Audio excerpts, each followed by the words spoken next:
I'm Jasmine Walker, 34 years old, living in the southern suburbs of Austin, Texas. If anyone asked me to define hard work, I'd simply point to myself.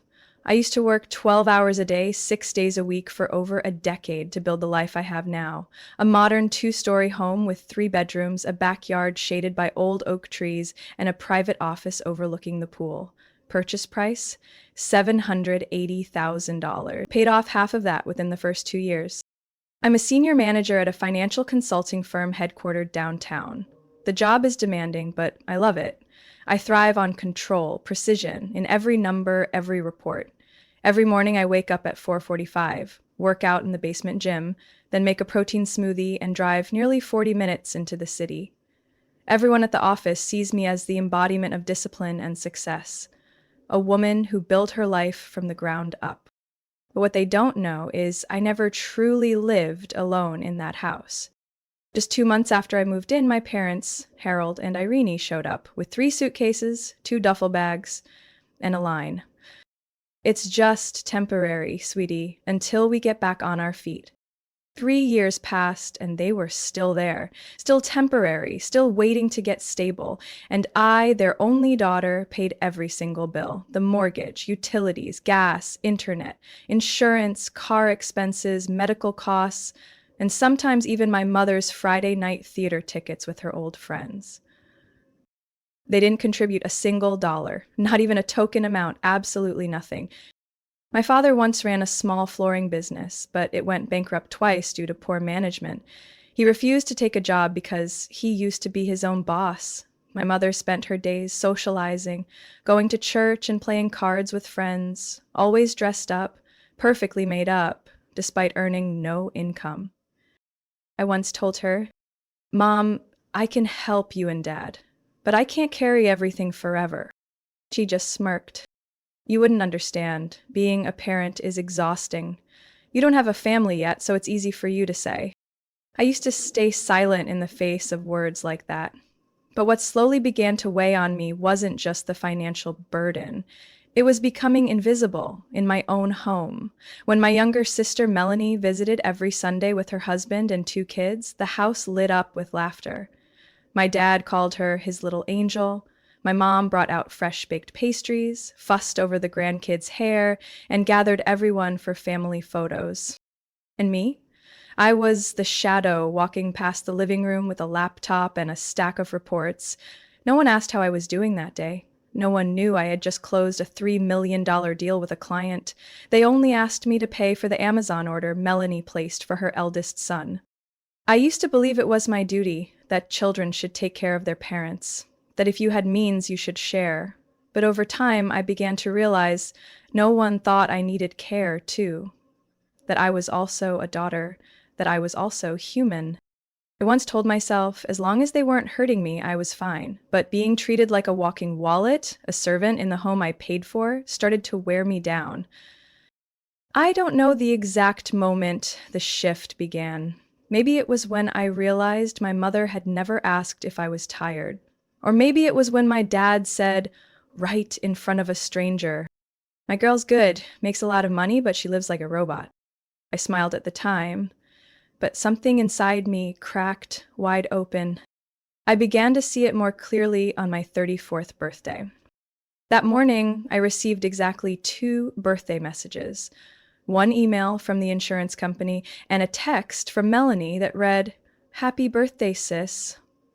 No emoji, no exclamation point, no follow-up. I gave a flat smile and went back to making coffee, telling myself I was used to it by now. Melanie is 4 years younger than me, with softly curled blonde hair and a smile like she just stepped out of a cookie commercial. After completing her first year at community college, she dropped out to marry Brent, a guy who used to wait tables at the local BBQ joint, now runs a small auto repair shop. They have 2 kids, a boy and a girl, and live just 15 minutes from my house, in an apartment my parents helped them rent, of course using my credit card for the deposit. To my parents, Melanie is the poster child for simple happiness. Every time my mother talks about her youngest, her eyes light up like she just unwrapped her favorite gift. Mel's got a home, kids, a man who loves her. That's what real success looks like. And me, I'm something missing softness, missing stability, missing a ring on my left hand. One evening, while I was clearing the dishes after a dinner I cooked for 6 people, including Melanie's family, I overheard my mom whispering to our new neighbor. Jasmine's successful, sure, but she's cold. Has all that money and still doesn't know how to keep someone around. I walked past them with the most perfect smile I could force, still holding a dripping plate. But inside, something colder than ice was starting to spread. I had tried to talk seriously with my mother once. I invited her to sit down at the walnut dining table in our home. Mom, have you ever thought it was unfair that everything I do is brushed aside while Melanie gets praised for doing, honestly, nothing special? She sipped her tea and didn't look me in the eye. Don't say that. You're more capable. I don't need to worry about you. But Mel, she's sensitive, gets hurt easily. I have to be more attentive. I have a forced laugh. More attentive. Meant. Dad fixed her car 3 times in 1 year. Mom made her favorite meals every Sunday, and she never once paid a late bill because someone always bailed her out. That someone was me. I used to comfort myself, saying I was the strong one. I didn't need coddling, didn't need praise, but everyone has limits. And mine started to crack that Friday afternoon. That day, Melanie showed up at my door unannounced. She looked frantic. Yes. Can you front me 3 grand? Brant's car got impounded this morning, missed an insurance payment. The kids need to get to school. I swear I'll pay you back next month. Brant's waiting on a big payment. I set my mug down and could hear my heart beat clearly. Mel, I've rented you 3 times in the past 6 months. It's not that I don't want to help, but I'm starting to feel like an ATM. Melanie paused for a second, then pressed her lips together. You have money. What's the big deal? You live alone, no husband, no kids. What's the point of money if you don't help family? I looked at my sister, really looked at her, for the first time in years. She wasn't angry. She was confident. Confident that I'd open my wallet, that I'd figure it out, that I'd stay silent. I didn't say anything. I just pulled out my phone and transferred the $3,000, like always. But in my mind, a door closed, quietly, irreversibly. That night, I sat alone in my home office, the desk lamp reflecting off the glass window. I opened my personal finance file and scrolled through 3 years of expenses. Over $60,000 marked as temporary help. More than $4,000 a month flowing out, never coming back. Given to family, yet never once called a sacrifice. I stared at the numbers on the screen, not with shock, but with clarity. And for the first time in a long time, I wondered, if I disappeared from their lives, would anyone actually look for me? I once had a small dream, just a short trip to Santorini, 2 weeks in Midapil, when the sun was perfectly golden and the sky so blue it could soothe the soul. I had saved for nearly a year, scheduled my vacation before the holidays, booked a sea view hotel, and even bought a white Grecian dress that hung in my closet all winter. That trip never happened. 3 days before departure, my mom knocked on my office door, holding a budgeting notebook. Her voice was gentle, almost like a lullaby. Sweetie, your dad's dental insurance got denied. The doctor said he needs a full bridge replacement to be able to eat normally again. And the cost is quite high. I asked how much. She hesitated, then said the number, $6,000. I opened my mouth to say no. For the first time in years, I was going to say no.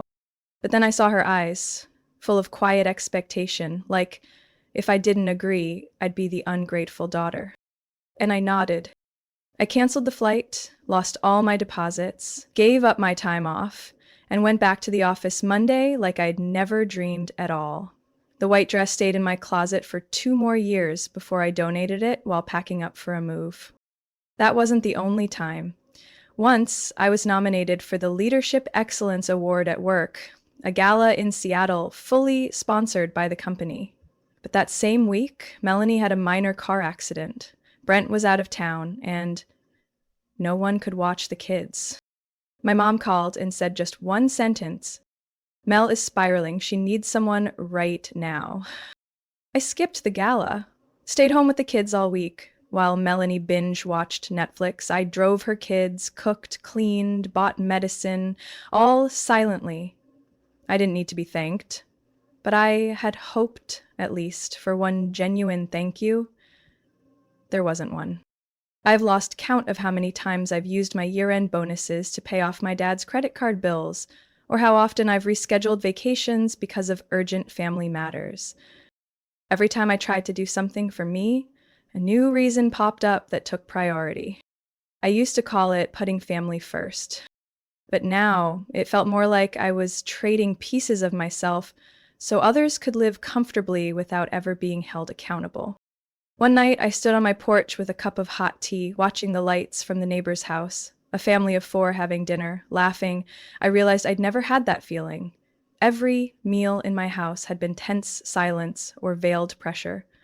When I cooked, they ate fast. When I questioned an odd expense, my mom would immediately change the subject. Once, I sat down with everyone and pulled up a spreadsheet. I spoke gently. I just want some transparency so we all understand where the money is going. My dad glanced at it and waved me off.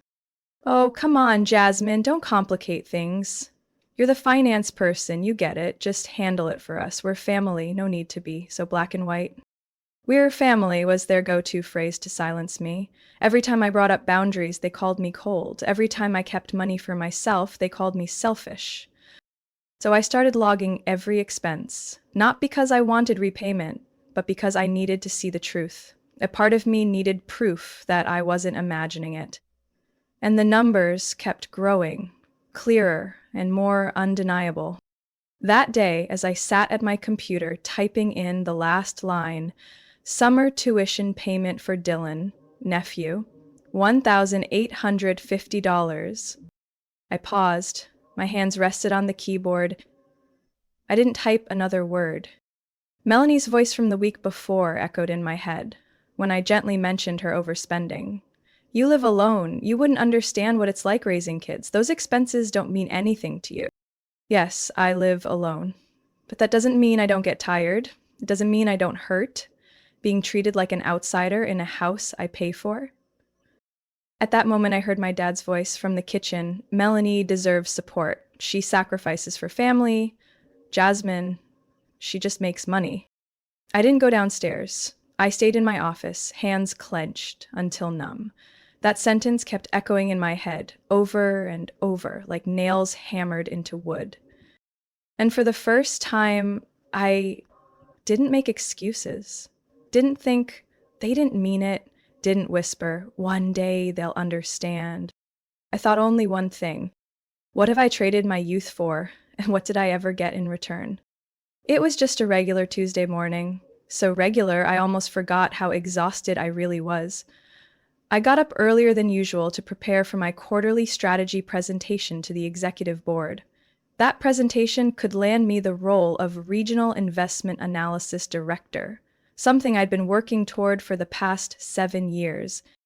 I left the house at 6:15, carrying a thick folder, wearing a charcoal gray suit I had pressed the night before, and holding on to a small, fragile hope that today, maybe just today, my parents might finally be proud of me. The presentation went smoother than I imagined. The board's response nearly left me breathless with relief. As I exited the conference room, my boss, Buster Raymond Cole, shook my hand firmly and said, Jasmine, you have leadership written all over you. Get ready for what's next. I couldn't wait to share the news with my family. No matter how things had gone before, I still carried this illusion that one day they'd stop looking down on me. That if I just did enough, they'd see my value, not based on whether I had kids or a husband, but in who I was as a person.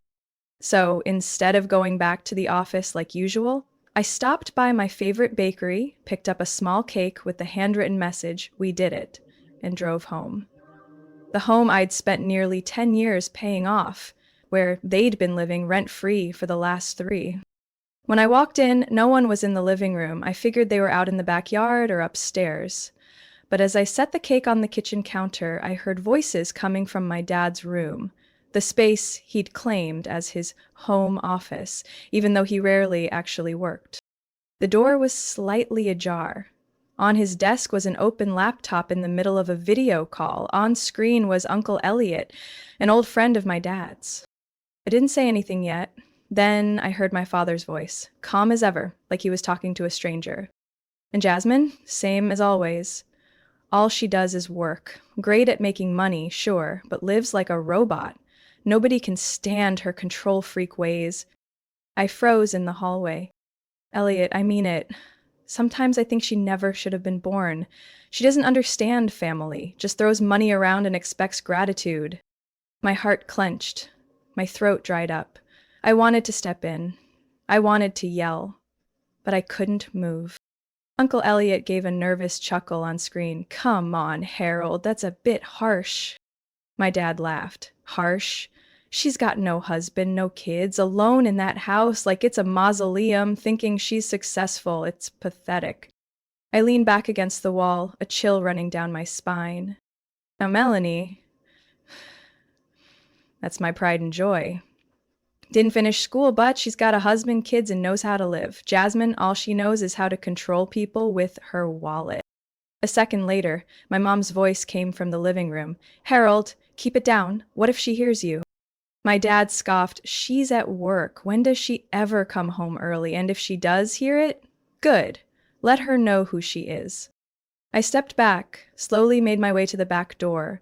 My hands were shaking so hard I nearly dropped my keys. I didn't cry. I didn't scream. I just left, like a ghost slipping out of the very house I built. I drove to the parking lot behind Zoe's old office, my best friend from college, who had left banking after an accident and became a therapist. She hugged me the second she saw the emptiness in my eyes. I said only one sentence. They're not my family anymore.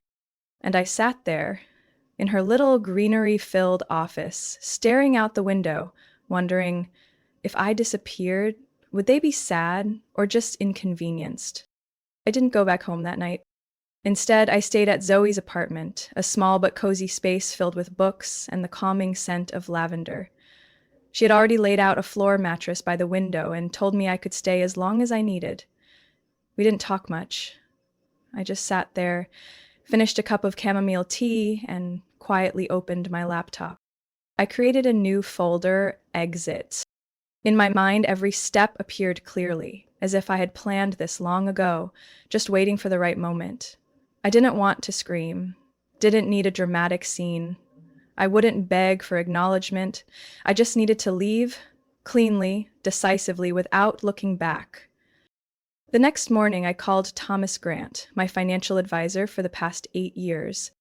Thomas, I need to see you right away. Can you do this afternoon? What's going on, Jasmine? I want to sell the house and move out of state as soon as possible. He paused for a second.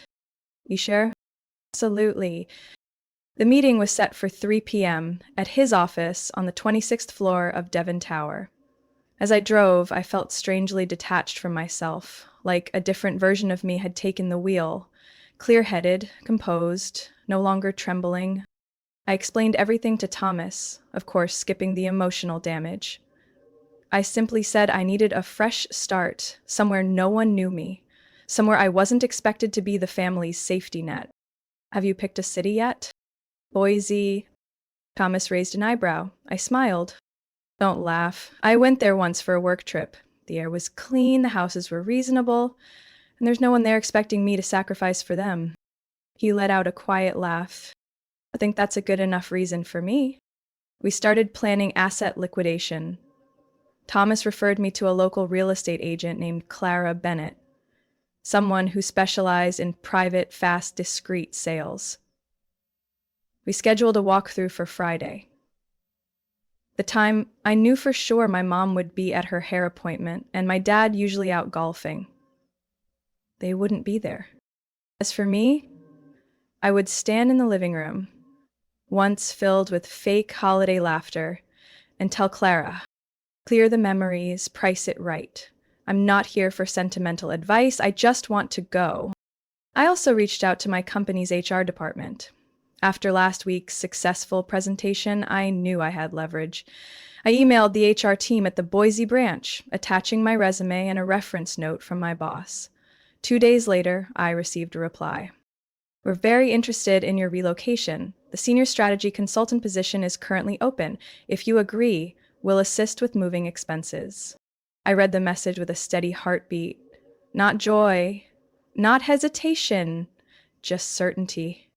I spent the next 3 evenings at Zoe's place, quietly scanning all my important documents, mortgage contracts, insurance, birth certificate, tax records. Everything was saved on an encrypted hard drive with a backup sent to a secondary email no one else knew existed. By Thursday night, I returned home, pretending I had just finished a late shift.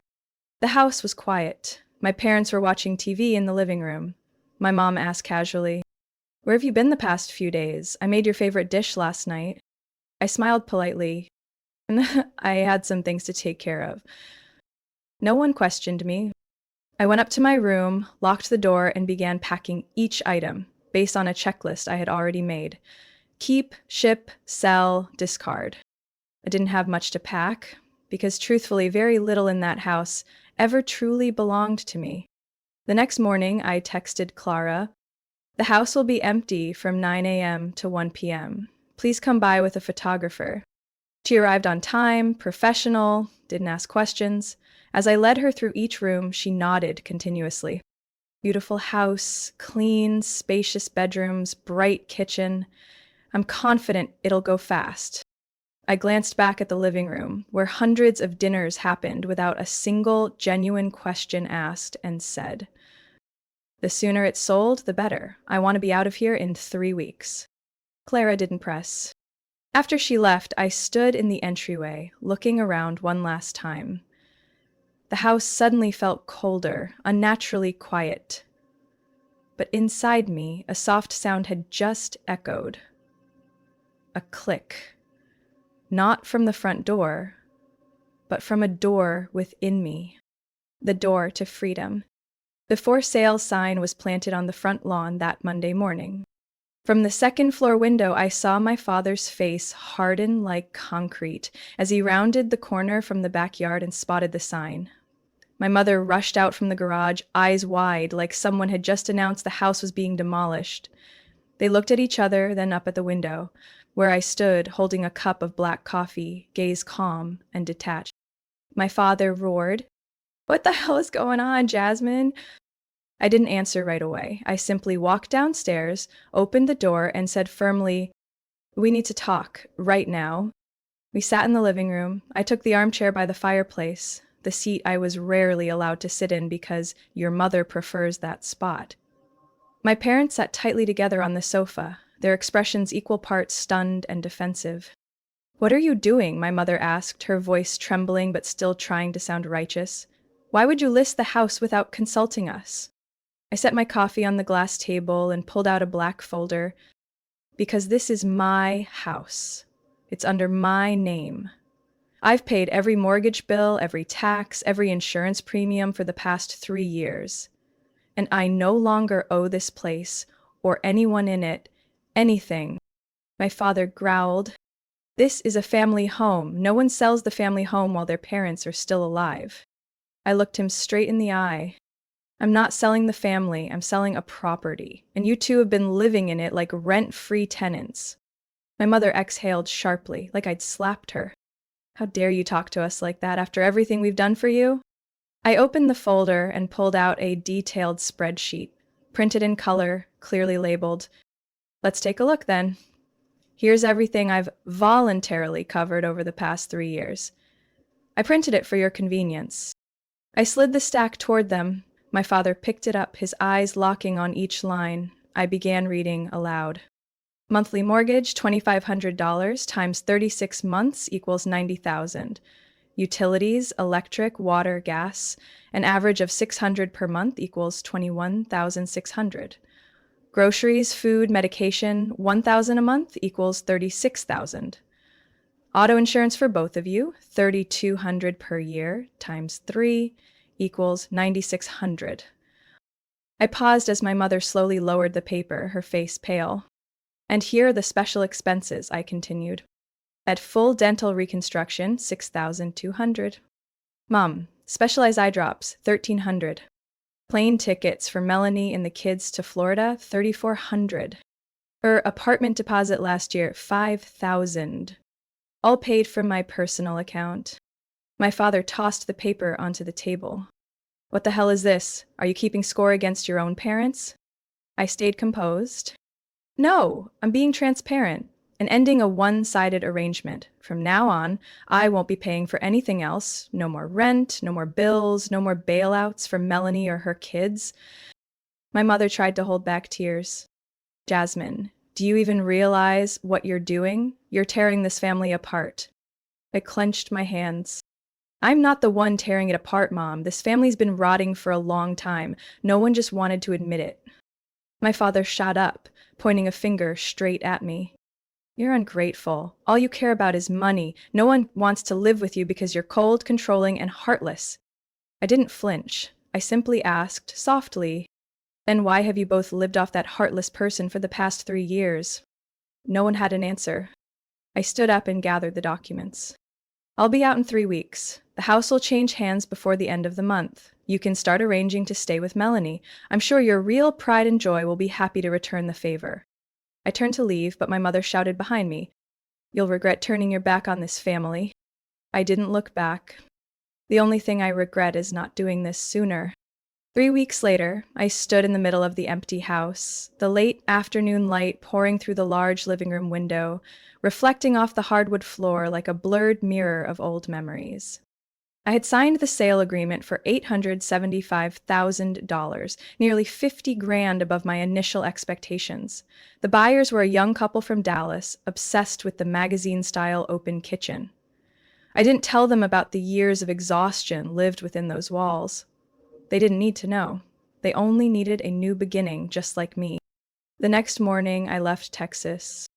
I drove alone for nearly 13 hours to Denver, not because I was afraid of flying, but because I needed that stretch of road to rinse away whatever broken fragments still clung to my chest. The new city welcomed me with a clear, chilly sky and snow-covered Rockies in the distance. My new apartment was on the 10th floor of a glass building in Capitol Hill. 2 bedrooms, a balcony facing the mountains, and most importantly, no one knew who I was. It took me less than a week to settle in. I rebuilt my routine, waking at 6 a.m., jogging around Cheeseman Park, brewing black coffee, and working by the window. My new role as a senior strategy consultant at the Denver branch was busy but not soul-crushing. The team was young, respectful of boundaries, and asked no more personal questions than necessary. I didn't talk about the past. Strangely enough, no one made me. Gabrielle Thompson lived in the unit across the hall, a 38-year-old software engineer from Portland, newly divorced. We met in the elevator when I was struggling with a heavy box of books.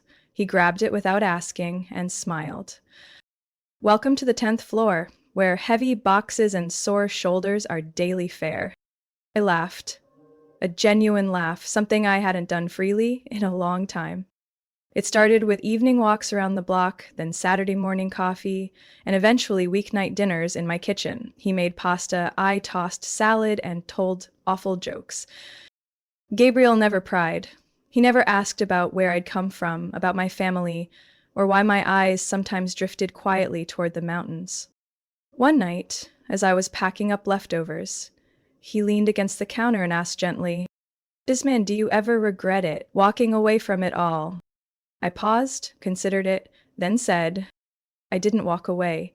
I reclaimed what was mine. He nodded and didn't press further. I don't know what the future holds between us, but for the first time in my life, I don't feel like I'm playing a role. I don't have to prove I'm the good daughter, the strong older sister, or the successful provider. I'm just Jasmine, a woman who loves old books, jazz music, and quiet mornings with sunlight slipping through the blinds. A month after I moved in, I received a thick envelope from Texas. The return address was Melanie's. Inside was a handwritten letter in a familiar script. Are you really never coming back? Mom and Dad are staying with me, but I think they're just waiting for you to change your mind. Mom cries a lot. Dad hasn't said a word all week. They say you betrayed them. I don't know whose side to take anymore, but if you're okay, then I'm glad. I folded the letter and placed it in the bottom drawer of my desk. I don't hate Melanie. She's just a product of a system that spoiled her and burdened me. We were both trapped in our own ways. I haven't written back yet. Maybe someday I will, but not today. Because right now, there's a pot of sauce bubbling on the stove, a playlist spinning one of my favorite jazz tracks, and a man waiting on the balcony for me to bring out 2 glasses of red wine. I slid open the door. The cold air swept in. I smiled and stepped outside. The first message came in around noon on a Monday, just as I stepped out of our weekly strategy meeting. It's Mom. Call me as soon as you see this. It's urgent. I didn't respond. I sat at my desk, took off my watch, poured a glass of water, and took a deep breath. An hour later, I missed a call from my dad's number. Then came a message from Melanie. Jasmine, Mom's really worried. I think you should call back. They're seriously struggling. I locked my phone, not because I was heartless, but because I'd learned this. The moment I responded immediately, I'd be pulled right back into the old role, the rescuer, the fixer, the one who sacrificed. That night, I sat on the balcony with Gabrielle. The snow was melting, revealing patches of brown earth and new grass. He handed me an envelope. This came for you this afternoon. I recognized the handwriting instantly. It was my mother's. Rounded, slightly slanted to the left, just like the birthday cards she used to write. For Melanie. There was no letter inside. Just a photocopy of a utility bill, a list of medication expenses, and a handwritten note. Your father's insurance was denied. We urgently need $4,800 to cover this month. Hope you understand. I read every line slowly. No warm greetings. No how are you? No we miss you. Just another cold, familiar, urgent request. I left the envelope on the table and looked over at Gabriel. Do you think I'm being cruel? He shook his head slightly, eyes steady on me. I think you've finally learned to put yourself first after years of being everyone else's last. I smiled, so faint even I barely noticed it. The next morning, I wrote a short email, no more than 1 paragraph. Subject, regarding financial support, to irene.walker@email.com. I understand the family is going through a hard time, but I've stepped out of that old role, and I'm not going back. I'm no longer the one who fixes everything. You and Dad need to find solutions that don't involve me. Please respect this decision. Jasmine. I never got a reply, but Melanie called 3 days later. She spoke quickly, like if she paused, I might hang up. They're in shock. Mom's been calling relatives. Dad hasn't said a word all morning. I'm not mad at you. I just wanted to ask, are you okay? I answered simply, I'm better than ever. Melanie exhaled. I'm starting to get it. Now that the weight's fallen on me, I finally see how much you've been carrying all these years. I'm sorry I used to think you were just cold. I didn't blame her. I used to not understand myself either, why I was always tired, why I felt like I was never enough. Now I know, because I was being drained, piece by piece. After that call, I heard nothing from our parents for almost 2 months. I began to actually live. I bought the apartment I'd been renting with the profit from the old house and my savings. I painted the walls a soft olive, chose white linen curtains, and bought an oak bookcase. Every item in that space was chosen by me, with no compromises. And Gabriel and I kept seeing each other, no pressure, no labels. He gifted me a map of the Rocky Mountains for my living room with a tiny mark on where I live and a note underneath. From here, every direction is yours. I got up at 6 every morning, not out of duty, but because I loved watching the sun rise behind the mountains. I read books. I cooked because it made me happy, not to please anyone. I learned how to be silent without feeling empty. In April, I got a postcard from Melanie. It said only one thing. You were right. Cutting ties was the only way to heal. I taped it to the inside of my fridge door, where only I could see it, because I don't need to prove anything anymore. I don't need anyone to validate my worth. I just need to be myself. And that, finally, is enough. Jasmine's story is a powerful reminder that no one is obligated to sacrifice themselves just to hold together a family that doesn't value them. In real life, many people remain trapped in the role of the responsible one, believing that love means unconditional loyalty. But in truth, love cannot exist without respect. Setting boundaries, saying no, and choosing yourself is not selfish. It's a brave act of reclaiming the life you deserve. Because true happiness doesn't come from someone else's approval, it comes from inner freedom. What would you think about Jasmine's choice? Would you have the courage to do the same if it were you? Share your thoughts below, and don't forget to follow the channel for more heartfelt and authentic family stories.